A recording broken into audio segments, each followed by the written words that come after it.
Joining me now is Ambassador Ann Patterson. Ambassador Patterson, what a career she's had in public service. I'd like to see her up there. You know, when these diplomats come up and all the Democrats and everybody says, thank you for your service, your wonderful career, you're the best person ever, best diplomat ever. If Ann Patterson was up there, everybody would be saying it, Republicans and Democrats, because she has been, the model public servant diplomat in foreign service in the U.S. She served under numerous presidents. She has always executed the duties of her job, followed the agenda, and she's been an outstanding diplomat and somebody that I'm very proud to know. And I learned so much when she comes on. She was a former U.S. ambassador to El Salvador, Colombia, Egypt, Pakistan, and most recently served as Assistant Secretary of State of Near Eastern Affairs 2013 to 2017 with John Kerry in the Obama administration.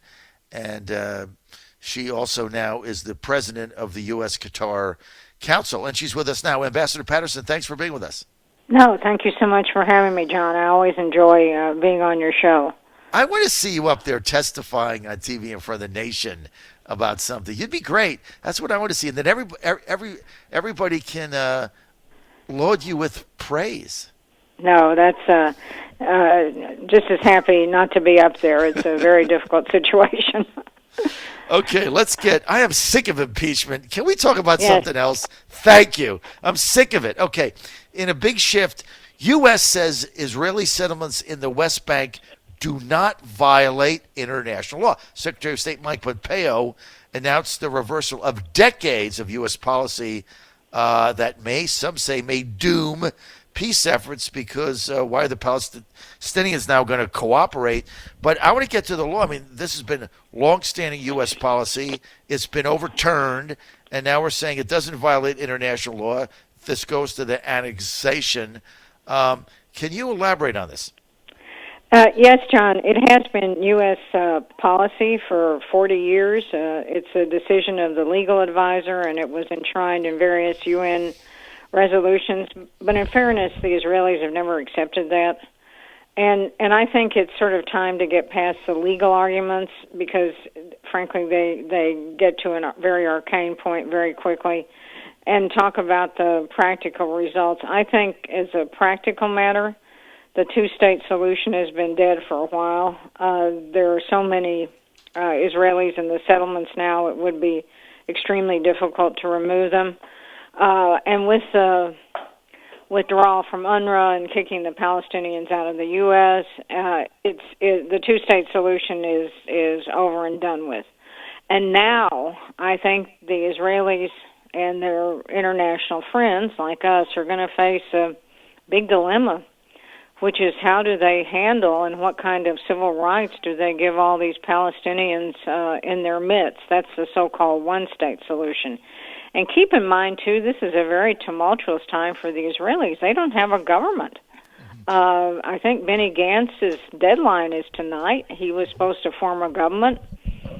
He hasn't been able to. Netanyahu wasn't able to form a government. It looks like there's another option when they can pick somebody else, but it looks like they might go into a third election, and that's extremely disruptive. So Israel doesn't have a government. This is a change in U.S. policy. They're going to face major controversies within Israel about how to treat the Palestinian population. And so this is going to be, we're going to see, I think, this play out over months and years in a very interesting way. Ambassador Patterson, the change in U.S. policy now, Secretary Pompeo said, does not violate international law, the annexation in Israel. Long-term ramifications for the U.S., what are they? Well, the long-term ramifications for the U.S., so let me be clear, the UN disagrees with that. They had a statement yesterday that they're very concerned about the U.S. change in position.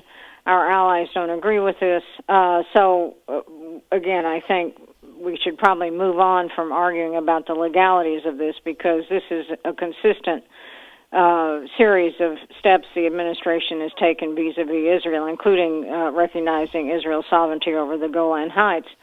So what are the ramifications for Israel? How to handle these huge Palestinian populations that are now within Israel territory? Do they vote? In other words, and demographically, they're going to overwhelm the Jewish population. This goes to the core of Israel's nature as a Jewish state. So I think that's going to be the next debate. What kind of civil and political rights do they give these Palestinians within their territory? And that's going to be hugely controversial. The Palestinians have maybe we could revert to the two-state discussion. I sort of doubt that.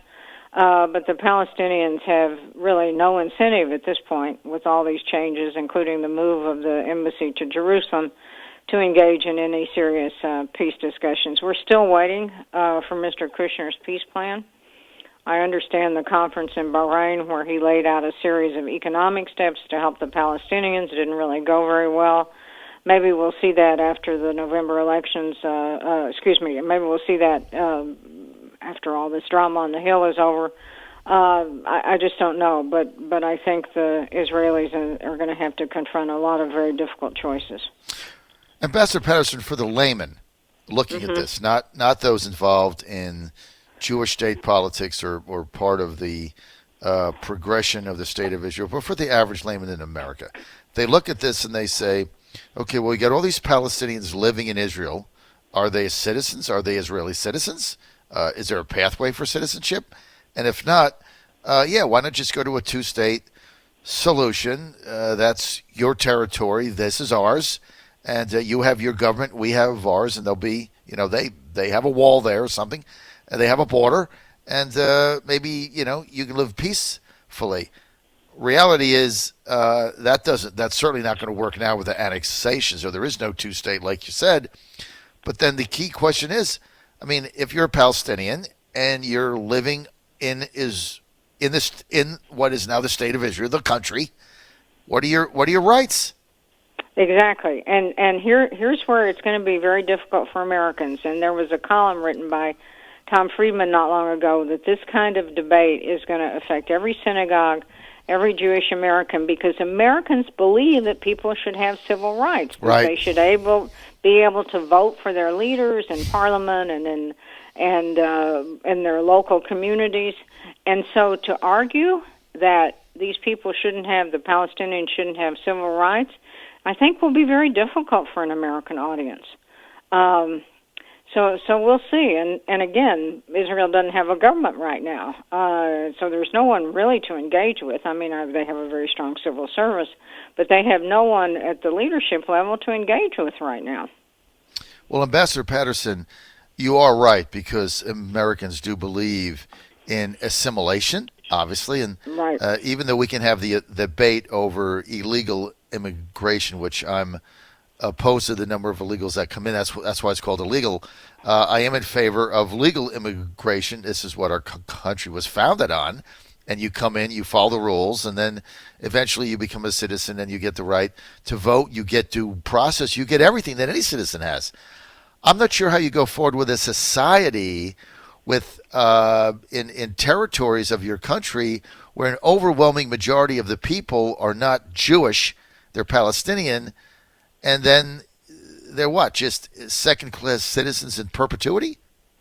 Well, exactly, and they are not even really citizens in perpetuity. And how does this go to because I know Israelis, and most of them are, frankly, not particularly religious. They're highly secular people, but they value enormously the idea of a Jewish state and a Jewish homeland.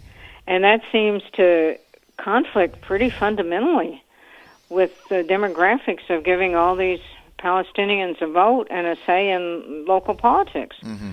So I think it's going to be difficult, and I think the American Jewish community is going to have difficulty dealing with this issue too. I suppose it's not out of the question that the two-state solution could resurface, but it just seems very unlikely to me. And again, we haven't seen Mr. Kushner's plan yet. Maybe he'll be able to pull a rabbit out of the hat. He's not going to be able to do that.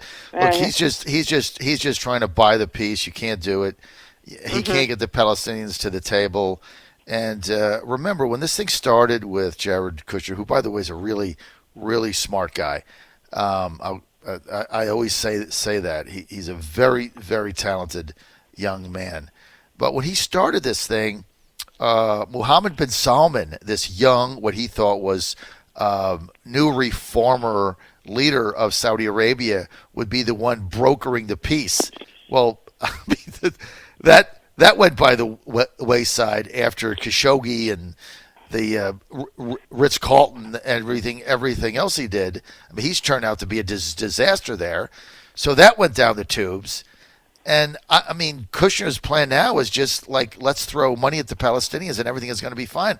I don't think he understands that is not the answer for them. He can't even get the Palestinian leadership to the table. He can't get them to the table. And as far as I can tell, John, he doesn't have any money either. I mean, none of these Gulf countries have coughed up resources for this that I know of. He may have some promises behind the scenes, but there was a multi-billion-dollar price tag on these projects, frankly, many of which have been around for years as sort of aspirational. Mm-hmm. But none of these countries have agreed to fund any of this, so there wasn't even that incentive that you could essentially buy off the Palestinians. And yes, Mohammed bin Salman has been an absolute disaster for Saudi Arabia, and very unfortunately, he's been a disaster for the U.S.-Saudi relationship. I don't know how Saudi Arabia's ever going to recover in our Congress from all the steps that they've taken. And I understand the environment on the Hill with both Republicans and Democrats vis-a-vis Saudi Arabia is extremely toxic. Well, I don't know what the answer is. They don't have a government, but you've got what? Do you have a kind of off-the-cuff number? The number of Palestinians now that are living in, I guess, what would be called occupied territory. No, I should have looked that up. I don't have a number on that. But I mean, it is in the millions. I mean, it's not like it's in the millions. No, of course, and it's also demographically, it's the potential because the birth rate's a lot higher. Right.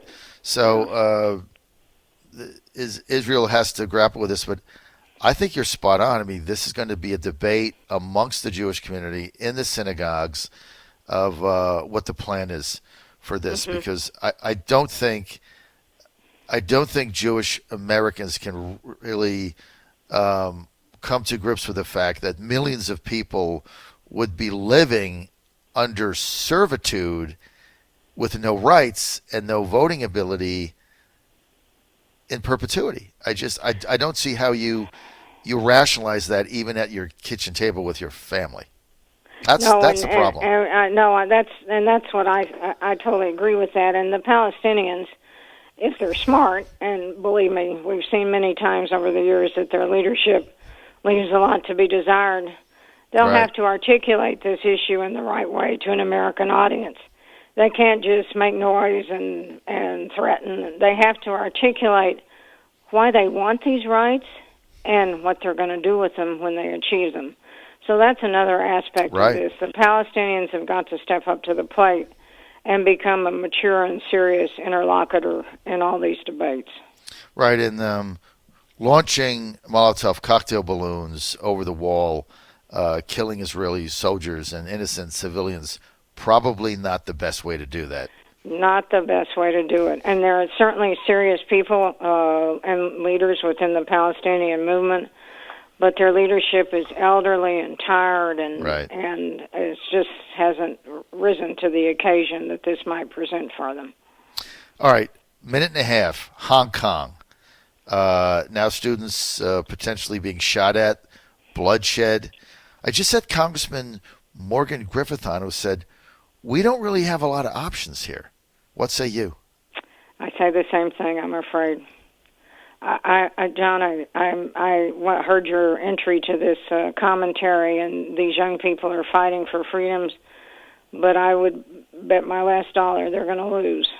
And I bet they'll be overrun, and just the sheer scale of China and their ability to off in the future identify all these young kids and make their lives miserable, that's also going to be a factor in this too. But I agree with the congressman. I didn't hear him, but I just don't think we have a lot of options here. I was struck with what you said, and I thought how correct that was.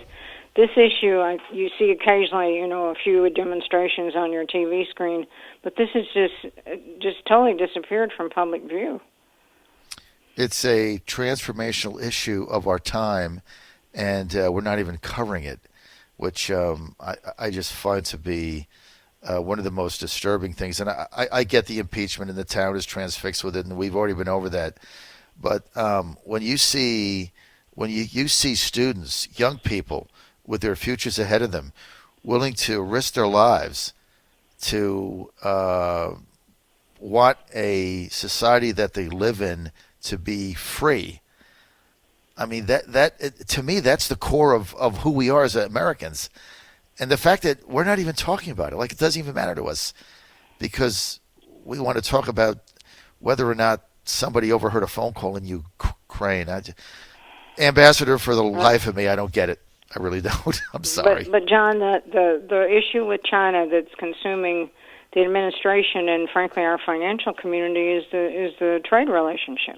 Right. And I hate to say it that we would put the trade relationship ahead of these young people, but it's absolutely essential to our economy. I agree with you, but we have a lot of conflicting priorities out there, and this is what our foreign policy leadership has to grapple with.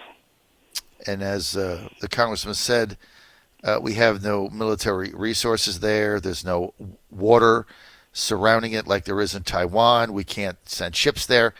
There's really nothing we can do except jawbone it. And then the problem with jawboning it, as you pointed out, the president in the midst of negotiating a multi-billion-dollar trade deal, and he doesn't want to piss off their government. So President Xi. So it's not an easy situation.